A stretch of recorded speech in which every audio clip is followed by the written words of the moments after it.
इस महीने के आखिर तक ये तीनों मांगे नौजवानों के हित में और भ्रष्टाचार के खिलाफ अगर नहीं मानी गई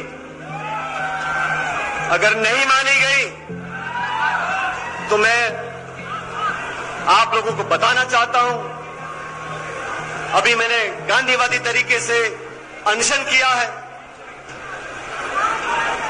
जनसंघर्ष यात्रा करी है। महीने के आखिर तक अगर कार्रवाई नहीं होती तो पूरे प्रदेश में मैं आंदोलन करूंगा आप लोगों के साथ। 15 तारीख को सचिन पायलट ने राजस्थान में अपनी ही सरकार के सामने 3 मांगे रखीं। उन्होंने ये भी कहा कि अगर महीने के आखिर तक उनकी ये 3 मांगे नहीं मानी गई तो वो पूरे प्रदेश में आंदोलन करेंगे। लेकिन उनकी ये मांगें कितनी जायज़ हैं, आज आप लोगों को वही समझाने की कोशिश करेंगे। कर्नाटक का चुनाव खत्म हुआ और कांग्रेस पार्टी ने कर्नाटक में अपनी जीत दर्ज की, लेकिन कर्नाटक के चुनाव के बाद राजस्थान से खबरें आने लगी। क्या खबरें आने लगी आज वही बताएंगे। मेरा नाम याकूत अली है, कैमरे के पीछे हैं अमित अवस्थी। दरअसल सचिन पायलट राजस्थान में अजमेर से लेकर राजधानी जयपुर तक अपनी पद यात्रा निकाल रहे थे। इस यात्रा में हमें भारी भीड़ भी देखने को मिली। कुछ लोग जो ज़मीन पर इस भीड़ के साथ मौजूद थे वो कहने लगे कि सचिन अपना नंबर गेम आला कमान को दिखाना चाहते हैं भीड़ को इकट्ठा करके, और उन्होंने ये दिखाया भी। एबीपी न्यूज़ ने तो अपना सी वोटर सर्वे भी कर दिया। सर्वे के मुताबिक जब लोगों से पूछा गया कि क्या सचिन पायलट की इस यात्रा से पार्टी को नुकसान हो सकता है, तो 42% लोगों का मानना है कि इस यात्रा से कांग्रेस पार्टी को भारी नुकसान होगा। वहीं 18% लोगों का कहना है कि इस यात्रा से ज़्यादा नुकसान नहीं होने वाला है। 29% लोगों का कहना है कि इस यात्रा से कोई भी नुकसान नहीं होगा। ये सर्वे 1374 लोगों की राय के आधार पर आया है। अब ध्यान देने वाली बात यह भी है कि 1374 लोगों की राय को पूरे प्रदेश की राय तो नहीं कहा जा सकता है। 11 तारीख से उनकी ये पदयात्रा शुरू हुई थी। 11 तारीख से लेकर 15 तारीख तक सचिन ने जनसंघर्ष यात्रा, जो उनकी यात्रा का नाम था, इस यात्रा में सचिन ने क्या क्या मांगे रखी, क्या क्या उनकी मांगे थीं, उनको आपको बता देते हैं। सचिन पायलट का कहना है कि वसुंधरा राजे की सरकार में कई घोटाले हुए थे, जैसे माइनिंग घोटाला। क्या है माइनिंग घोटाला? दरअसल वसुंधरा सरकार ने 653 खदानों का आवंटन किया था बिना ऑक्शन किए, जिसके बाद क्या हुआ आगे की कहानी आप खुद सुन लीजिए। 2015 की बात है, जब ये माइंस अलॉटमेंट हुआ था और नई पॉलिसी आने वाली थी, उस समय माइनिंग की नई पॉलिसी सेंट्रल गवर्नमेंट की आ रही थी, और उस सेंट्रल गवर्नमेंट की जो पॉलिसी लागू होने का टाइम था उससे जस्ट पहले 653 माइंस अलॉट की गई थी। और उसमें जब पीआईएल की तो राजस्थान हाई कोर्ट का पहले से डिसीजन है कि चीफ जस्टिस या एक्टिंग चीफ जस्टिस ही उसको सुनता है।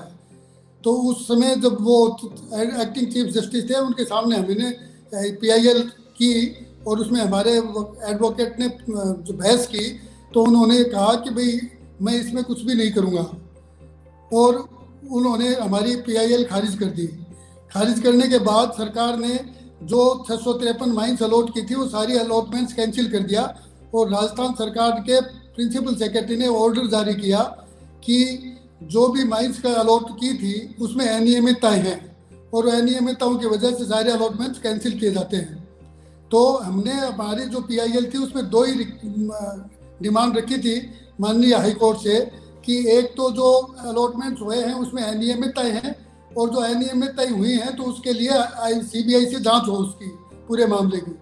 तो चूंकि सरकार ने ये एक्सेप्ट कर लिया था कि इसमें अनियमितताएं हुई हैं, तो अनियमितताओं का एक्सेप्ट करने के बाद हम सुप्रीम कोर्ट गए, और सुप्रीम कोर्ट में हमने डिमांड की कि इनकी जांच सीबीआई से होनी चाहिए। तो ये सीबीआई से जांच के लिए हम जब सुप्रीम कोर्ट गए तो सुप्रीम कोर्ट कर दिया है, तब जांच की जरूरत नहीं है, और सुप्रीम कोर्ट ने उसको खारिज कर दिया था।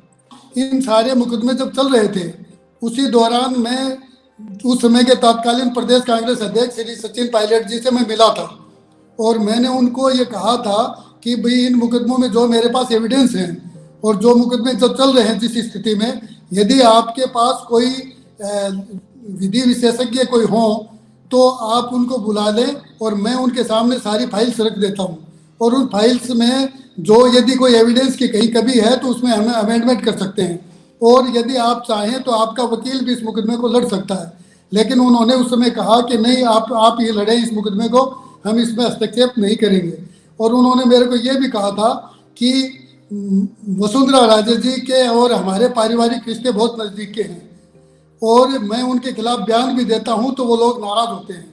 तो मैंने उस समय भी उनको कहा था कि सर, आप प्रदेश कांग्रेस कमेटी के अध्यक्ष हैं और बड़े बाप के बेटे हैं, आप यदि उनके नाराज होने से डरते हैं, मैं तो एक साधारण कार्यकर्ता हूं कांग्रेस का और मेरा कोई व्यक्तिगत झगड़ा नहीं है, ये पार्टी की ही लड़ाई है और पार्टी के लिए ये मुकदमे में लड़ रहा हूँ। तो इस मामले में यदि ऐसे डरे तो मैं तो एक साधारण आदमी हूँ और मैं उनके सामने मुकदमे लड़ रहा हूँ, लेकिन उसके बावजूद भी मैं तो नहीं डर रहा हूँ। तो ये सब बातें मेरी उनसे रूबरू 1-to-1 हुई थी और उन्होंने ये कहा था कि नहीं, आप ही मुकदमे को लड़ो और आप ही इसको देखो। तो उस समय इन्होंने मना कर दिया था इस मुकदमे में इंटरफेरेंस करने के लिए। तो अभी जब वो इस तरीके से कर रहे हैं, वापस चाह रहे हैं कि इन मुद्दों को उठाया जाए, तो इसको आप कैसे देख रहे हैं? देखिए, जब सुप्रीम कोर्ट ने डिसाइड कर दिया है और सुप्रीम कोर्ट के फैसले के बाद यदि इनसे इस तरह की बातें करते हैं तो उसका कोई अर्थ नहीं निकलता है। अब एक तरफ राम सिंह का कहना है कि सचिन पायलट के वसुंधरा राजे से पारिवारिक संबंध हैं और दूसरी तरफ सचिन पायलट अपनी ही सरकार के खिलाफ यात्रा निकाल रहे हैं। तीसरी तरफ अशोक गहलोत वसुंधरा राजे को अपनी सरकार गिरने से बचाने के लिए क्रेडिट भी दे रहे हैं। क्या हैं सचिन पायलट की मांगे? आइए उनकी आपको मांगे भी बता देते हैं। सचिन पायलट ने भ्रष्टाचार और पेपर लीक मामले में अशोक गहलोत सरकार से 3 मांगे की।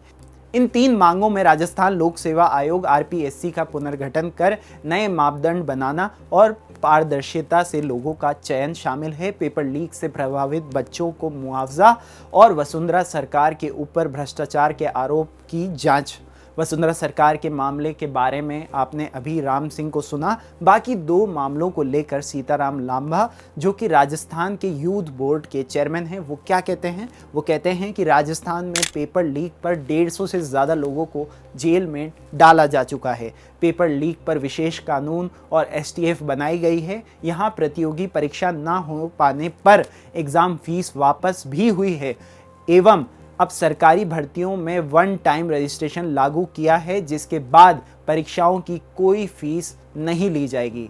सचिन की यात्रा में एक और बात जो हमने नोटिस की वो ये रही कि हमें यात्रा में कांग्रेस पार्टी का झंडा नज़र नहीं आया और यात्रा की समापन सभा 15 तारीख को हुई। उसमें अशोक गहलोत सरकार में मंत्री हेमा राम चौधरी और राजेंद्र सिंह गुणा समेत 14 वर्तमान विधायक मौजूद रहे और 14 पूर्व विधायक भी इसमें शामिल हुए। कुछ महीने बाद राजस्थान में चुनाव होने वाले हैं। मामले में जो भी कोई अपडेट होगी हम आप लोगों तक लाते रहेंगे। वीडियो देखने के लिए आप सभी का बहुत बहुत शुक्रिया।